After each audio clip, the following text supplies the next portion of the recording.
The story of the howling bird. Once upon a time there were two monks, Nong Nyan and Bat Nyan. The two of them shaved their heads and became monks when they were young and lived together at a remote temple. After a long period of practice, suddenly one day, Nong Nyan was saved by the Buddha to attain righteous fruition. Real Ren saw that he had practiced no less than his friend but did not enjoy the same luck as his friend, and was very sad. He came before the lotus throne and pleaded with the Buddha to express his sincerity in cultivating the Dharma and all the asceticism he had experienced. Told him, "You are dedicated to seeking enlightenment, and you are a pure person, which is commendable. But your character is still like an untamed buffalo, unable to attain enlightenment. So try to show your patience. It's not too late for you to be humiliated in a long ascetic life." Bat Nyan listened and went up the mountain to choose a tree stump to imitate the ancients who sat cross-legged and practiced in the long-standing way. He resolutely sat silently like that for 3 years, refusing to get up no matter what. And from that day on, Bat Nyan was like an inanimate object. Worms and ants crawled all over his body. The animals scratched his body. The birds defecated on his head. He didn't care at all. He just kept thinking about the profound meanings of Buddhism. Just like that, he went through 2 summers and was about to go through a 3rd summer and ended his practice. One day, suddenly, a warbler and his wife came to nest right in Bat Nyan's ear. Just leave it alone and let them do whatever they want. They go home and throw trash on their heads and faces. Then the female bird lays eggs. Then there was a period when the couple took turns incubating.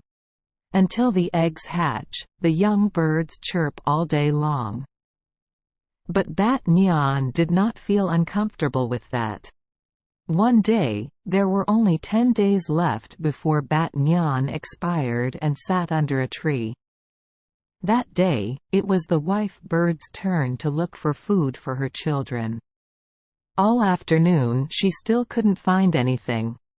It was not until late at night, while hovering over a lake, that the bird's wife saw a spider spinning webs in a lotus flower. The spider saw the bird and immediately hid itself among the flower petals, causing the bird to spend forever looking for it. Unexpectedly, as soon as the sun went out, the lotus closed its wings, trapping the bird inside. The bird tried to find a way out, but the flower petals were too thick and had to stay there.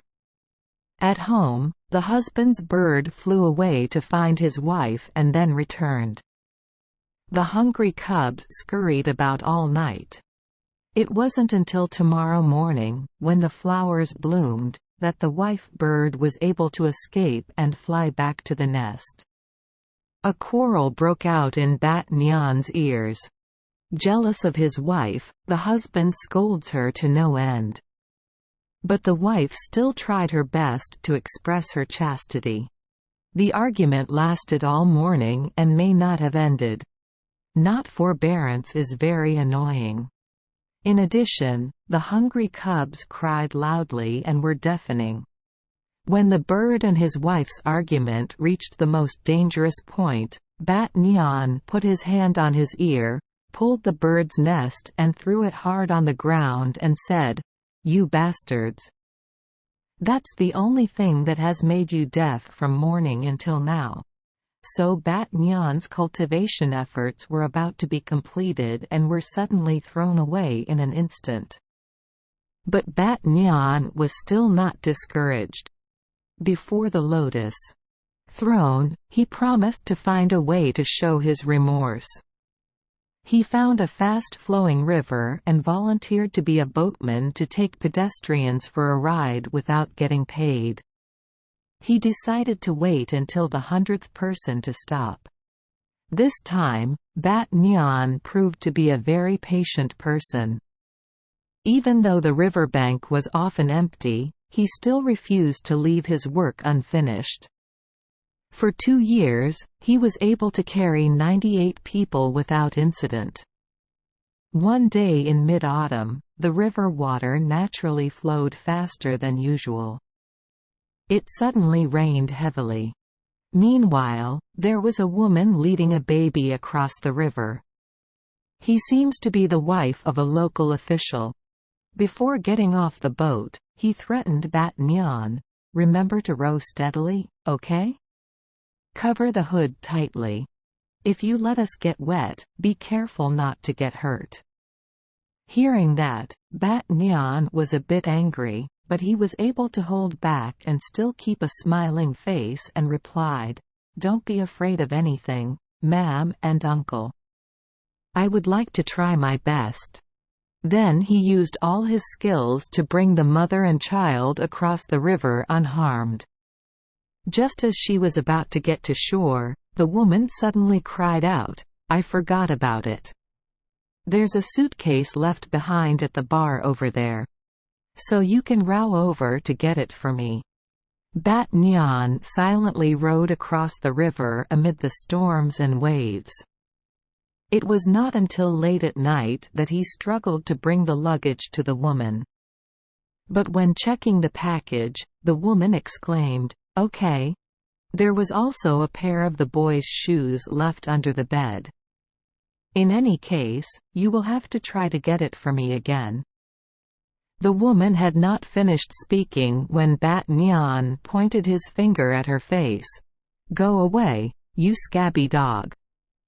I wasn't born to serve your mother and children forever." But that woman was the Buddha who appeared to test the heart of that ascetic disciple. Then he showed his true form again and spoke to him. "You still don't have the heart to be patient, so how can you practice?" There was too howl. Bat Nhan was so embarrassed that he bowed his head to admit his mistake.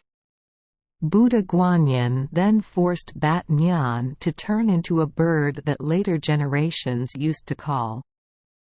They say that bird often appears from late summer to autumn, right at the time of the story between Bat Nhan and Lady Buddha. 1.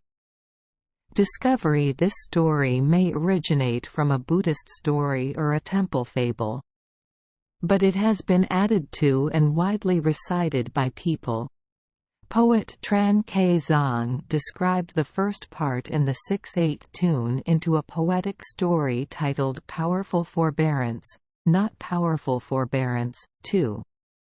In Vietnamese folk songs, there is a song telling the injustice of a female warbler, also taken from the above fairy tale. Mr. Tatu went to play on the top of the mountain, saw the warbler and his wife. 9 months and 10 days enough wings to grow feathers. The wife left the children with her husband and flew away to earn money.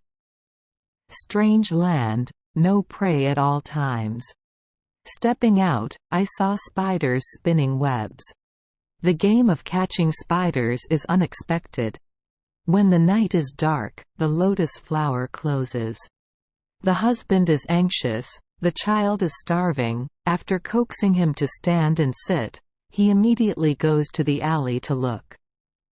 Look, the girl with 5 children is pregnant with her husband's heart, still passionate about the moonflower.